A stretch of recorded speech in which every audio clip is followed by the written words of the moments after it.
बचनवा की कपत बातनवा हो।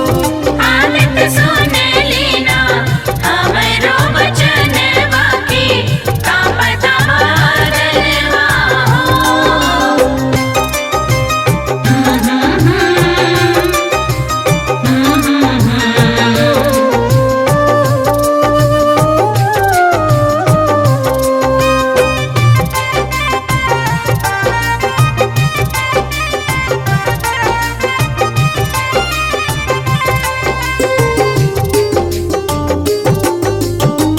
सुखत कंठ बाबा भूखे प्यासे हम हो तबाने देवा तोहरे हियासे।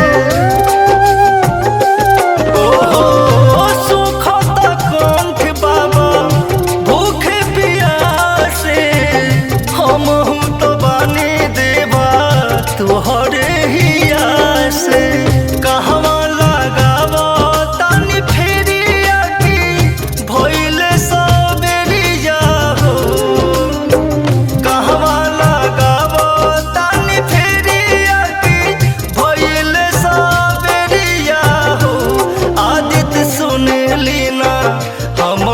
बचनवा की कपत बातनवा हो।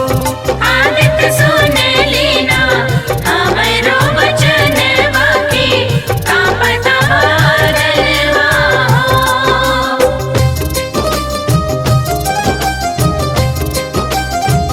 जय माँ जय माँ जय माँ जय माँ जय छठी माँ।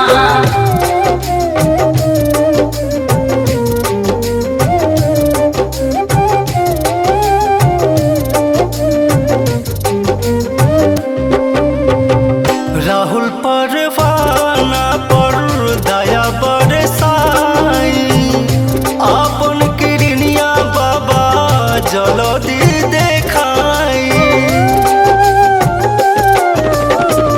राहुल परवाना पर दया बरसाई आपन किरनिया बाबा जल्दी